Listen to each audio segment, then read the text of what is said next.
I think someone like Flea is a very sensitive kind of guy. I think it would be difficult for him maybe to carry it on without his friends. But I think Anthony seems like a guy who's like who knows he's a star. What else is he going to do? He's not going to deliver letters. I mean, since he was 5 years old, he's been living in this kind of crazy life in LA with his dad.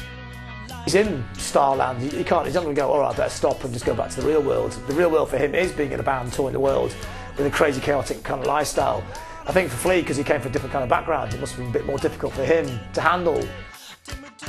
The death of Slovak had understandably cast a long shadow over the others too. Jack Irons appeared to be in a state of shock, so traumatized that his family eventually admitted him to a psychiatric clinic. 6 months later, sitting in his pajamas in a mental institute, he received a call from Joe Strummer, who woke him from his reverie, and soon he was touring with the legendary Clash frontman. For Flea, these days were bittersweet.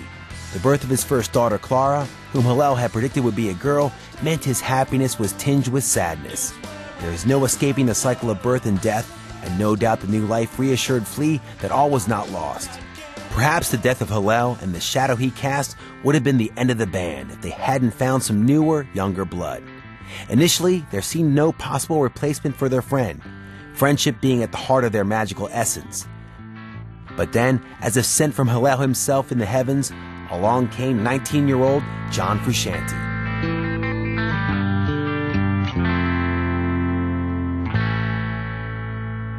Hillel Slovak is a great guitar player, but John Frusciante's just really special guitar player. And I mean, it just seemed completely natural. He just dropped in the band, and they got the perfect guitar player for the band. It's just like, sometimes I think, yeah, they've had a lot of bad luck in their career. They've also had some incredible strokes of luck as well, haven't they? Where things have just gone really right. I mean, for a lot of people, to replace a guitar player as good as Hillel Slovak would have been very, very difficult. But to get John Frusciante, just like the band went better. You know, it's like they must be like going, God, how did that happen? He just turns up in the first rehearsal, and the whole thing's perfect.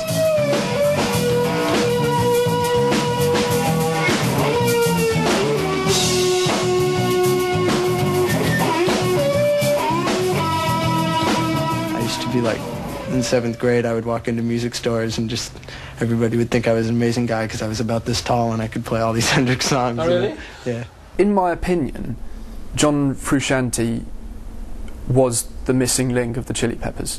I think that while Slovak did lend very heavily to their sound, I think John Frusciante is a very, very large portion of their sound.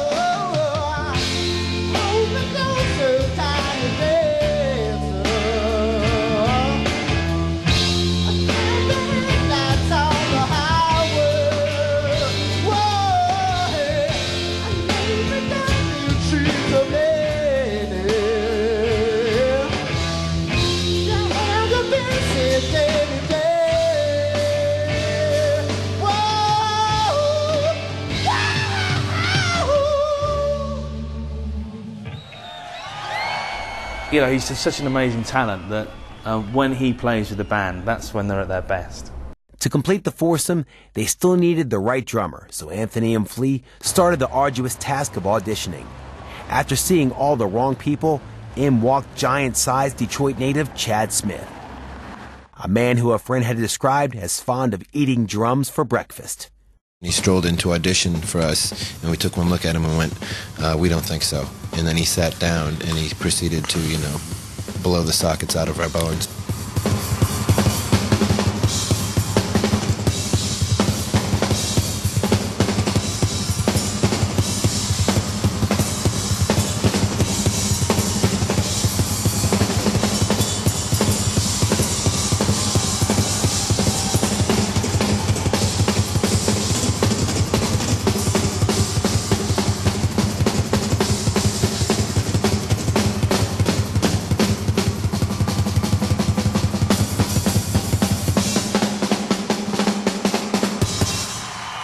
He's a powerful drummer, he's a hard hitter, he comes with a different kind of thing, he's an AC/DC, he's a rock guy, he gives that big sound, kind of big kind of stadium sound, it's a huge sound. And the way, and his personality-wise, he works really well because he's a very down-to-earth guy. He's not all airy-fairy, la-la-land kind of guy. And there's a touch of that with the rest of the people in the band. But because he's your classic rock drummer. He's just a big guy, hits the drums hard, very down-to-earth. Has no time for the extra bullshit. And I think that really makes the band. He's an anchor man. He weighs it down really good. He's just a big, beautiful, rhythmic powerhouse of a man who's obviously extremely connected to the rhythms of the universe. So they started the fourth album with a brand new lineup that signaled a rebirth of the band. Phase 2 of the Chili Peppers' journey was beginning. Recording their much-delayed album with Michael Beinhorn, the band learned how to interact. The fresh-faced Frusciante clashed with Beinhorn on virtually every take. But they got through the sessions thanks to the disciplinarian producer insisting on squeezing the best out of the band. The first single they released, Knock Me Down, went to number 4 in the US charts. The album had originally been called Rocking Freakopotamus, but Kiedis changed it to Mother's Milk, which he said was life-giving, pure and wholesome, something he believed their music represented. The song Higher Ground certainly hit the spot. MTV America sprang to their feet, cast their couches aside and threw themselves around the room to the funk, punk, thrashy mayhem of the Chili Peppers' kinetic take on Stevie Wonder's hit. It was a visual and oral assault on the senses as the gang virtually jumped out of the video and into the living room.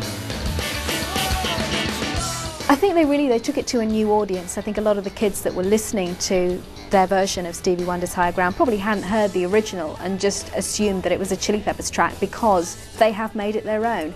And I think it does show how much of an impact some of those kind of early funk and Motown classics have actually had on the Chili Peppers sound.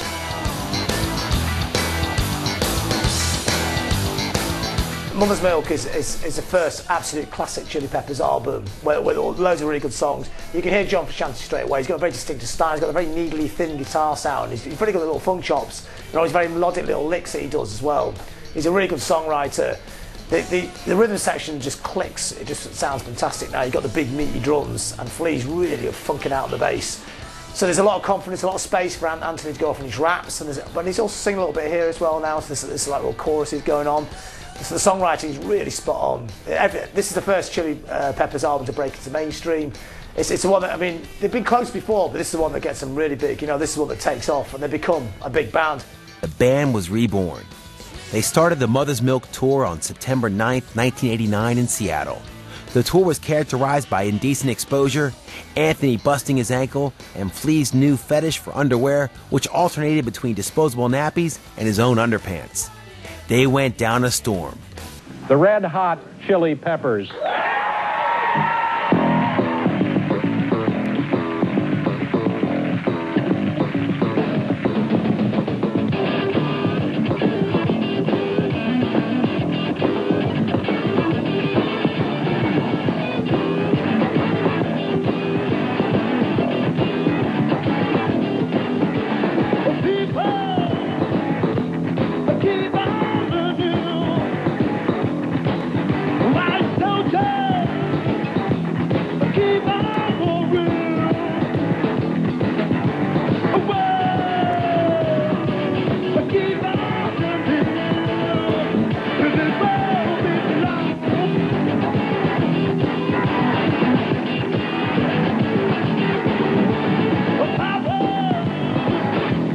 Keep